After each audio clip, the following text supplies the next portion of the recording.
Hello everyone, आप सभी का बहुत बहुत स्वागत है मेरे चैनल पे। थैंक यू गाइस आपका प्यार और सपोर्ट के लिए। आपका प्यार और सपोर्ट यूं ही बरकरार रखिएगा।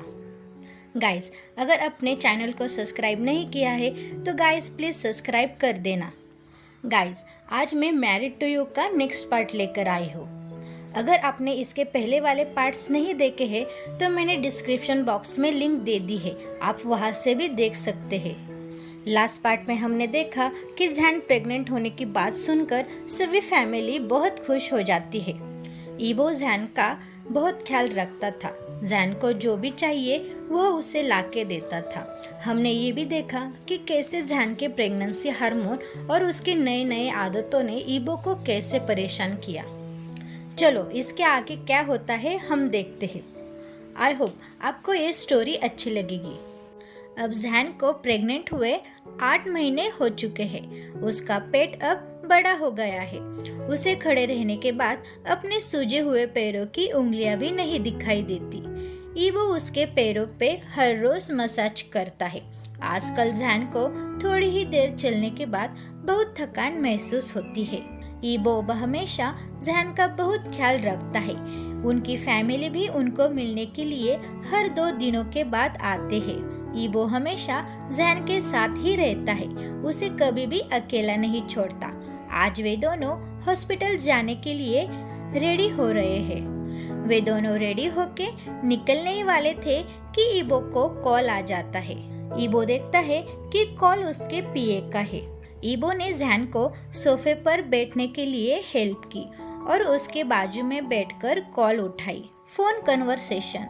क्या हुआ, तुमने अभी कॉल क्यों की? मैंने तुम्हें बताया है कि आज मैं बिजी हूँ, ईबो ने उसके पीए से कहा।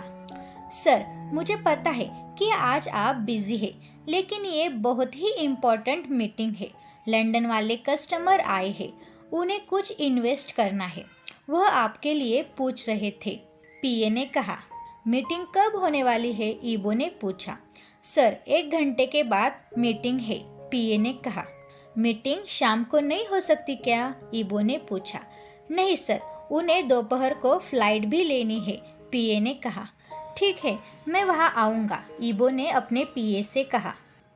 ईबो का सैड चेहरा देखकर जैन ने पूछा, क्या हुआ, किसका कॉल था? मेरे पीए का था।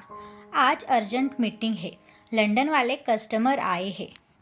जैन, मुझे तुम्हें अकेला नहीं छोड़ना है, पर यह मीटिंग बहुत इम्पोर्टेंट है, ईबो जैन का हाथ पकड़कर कहने लगा। ठीक है ईबो, तुम मीटिंग के लिए जाओ, मैं बॉडीगार्ड्स को लेकर हॉस्पिटल चला जाऊंगा, जैन ने कहा। ईबो ने सिर हिलाया और जैन को किस किया और कहने लगा, कुछ भी हुआ तो मुझे कॉल करना। जैन ने सिर हिलाया और कहने लगा, मैं तुमसे बहुत प्यार करता हूँ ईबो। मैं भी तुमसे बहुत प्यार करता हूँ माय वाइफी, ईबो ने जैन के माथे पर किस करते हुए कहा। जैन, अपना ख्याल रखना, ईबो ने कहा। जैन मुस्कुराया और सिर हिलाया। ईबो अपने घुटने पर बैठकर बेबी बम को सहलाने लगता है। बेबी, हम तुमसे बहुत प्यार करते हैं, हम तुमसे मिलने के लिए बहुत बेचैन हैं। अपने मम्मी को परेशान मत करना माय लिटिल वन, यह कहकर ईबो ने बेबी बम को किस किया।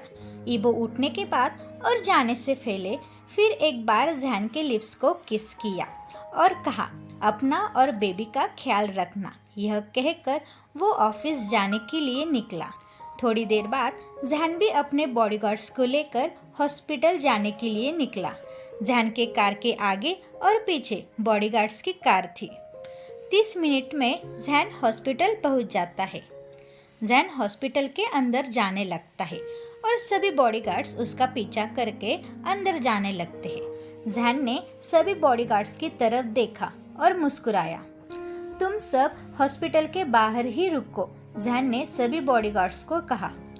पहले तो सभी बॉडीगार्ड्स ने एक दूसरे की तरफ देखा और उसके बाद एक बॉडीगार्ड कहने लगा, नहीं मास्टर, हम बाहर नहीं खड़े रह सकते, हम यहाँ आपकी रक्षा करने के लिए है, बॉडीगार्ड ने कहा। ठीक है, मुझे पता है कि आप यहाँ किस लिए हैं, लेकिन यह हॉस्पिटल है, यहाँ मुझे कोई भी खतरा नहीं है। और तुम सब ये गन लेकर अंदर चले गए तो ये हॉस्पिटल रूल के खिलाफ होगा, जैन ने कहा।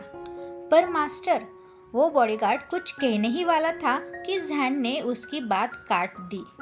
आप सब बाहर रुकेंगे, मुझे ज़्यादा समय नहीं लगेगा। आप 20 मिनट मेरा इंतज़ार करो, मैं जल्द ही वापस आऊँगा। वे सब बॉडीगार्ड्स एक दूसरे की तरफ देखते हैं। वे डरे हुए हैं क्योंकि वैंग इबो ने उनसे कहा था कि जैन को कभी भी अकेला नहीं छोड़ना।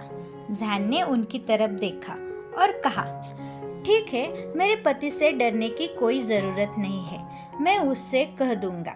आप बाहर ही रुको, मैं जल्द ही वापस आऊँगा, जैन ने कहा।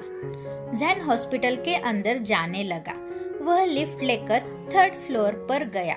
3rd फ्लोर पर पहुंचने के बाद वह अपने पेट को संभालते हुए धीरे धीरे चल रहा था। उसने डॉक्टर की केबिन को खोला और अंदर जाने लगा। गुड मॉर्निंग डॉक्टर, जैन अंदर जाते हुए कहा। गुड मॉर्निंग मिस्टर जैन, अब आपकी तबीयत कैसी है? डॉक्टर ने मुस्कुराते हुए कहा। मैं ठीक हूँ डॉक्टर, मैं नॉर्मल चेकअप के लिए आया हूँ, जैन ने डॉक्टर से कहा। डॉक्टर ने जैन को अकेला देखकर पूछा, मिस्टर जैन, मिस्टर वांग आपके साथ नहीं आए आज चेकअप के लिए? नहीं डॉक्टर, उसकी आज मीटिंग थी, इसीलिए मैं अकेला ही आया हूँ, पर मेरे साथ बॉडीगार्ड्स है, वह हॉस्पिटल के बाहर खड़े हैं, जैन ने कहा। डॉक्टर ने सिर हिलाया और जैन से कहा, मिस्टर जैन, आप यहाँ लेट जाइए, मैं आपका चेकअप करूँगा। जैन बेड पर लेट गया। डॉक्टर ने उसका पहले ब्लड प्रेशर चेकअप किया।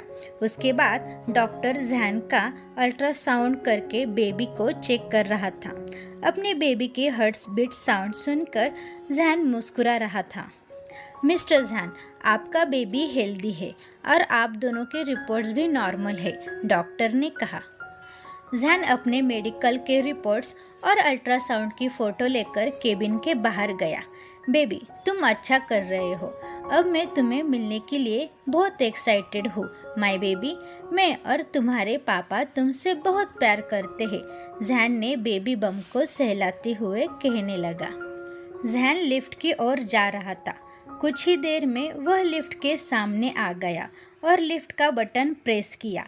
अचानक किसी ने जैन को पीछे से पकड़ लिया। जैन कुछ करने ही वाला था, तभी दूसरे इंसान ने क्लोरोफॉर्म रुमाल पर डालकर उसके मुंह को लगा दिया और जैन धीरे धीरे बेहोश होने लगा। उन दोनों आदमियों ने जैन को हॉस्पिटल के पीछे वाले गेट से बाहर ले गए। बाहर सभी बॉडीगार्ड्स जैन का वेट कर रहे थे, पर जैन अंदर गए हुए 40 मिनट हो गए हैं, पर जैन अभी तक बाहर नहीं आया। 10 मिनट के बाद उनमें से एक बॉडीगार्ड हॉस्पिटल के अंदर गया। वह लिफ्ट लेकर 3rd फ्लोर पर चला गया, लेकिन उसे जैन कहीं पर भी नहीं मिला। डॉक्टर से भी पूछा, लेकिन डॉक्टर ने कहा कि वह 20 मिनट पहले ही यहाँ से चला गया। यह बात सुनकर वो बॉडीगार्ड बहुत डरने लगा।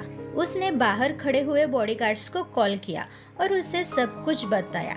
सब बॉडीगार्ड्स मिलके पूरे हॉस्पिटल में जैन को खोज रहे थे। तभी अचानक एक बॉडीगार्ड को स्टूडियो के पास जैन के रिपोर्ट्स और मोबाइल मिलता है। उस जगह सभी बॉडीगार्ड जमा हुए।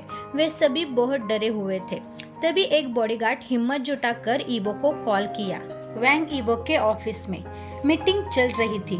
तभी उसके मोबाइल पर कॉल आया। वह कॉल जैन के बॉडीगार्ड का था।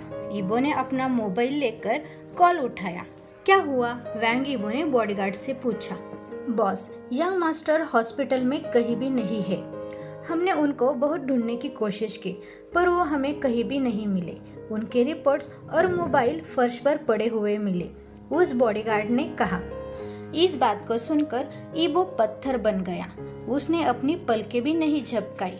ईबो को लगता है कि वह अब सांस नहीं ले पा रहा। उसका दिल अब जोर से धड़क रहा था।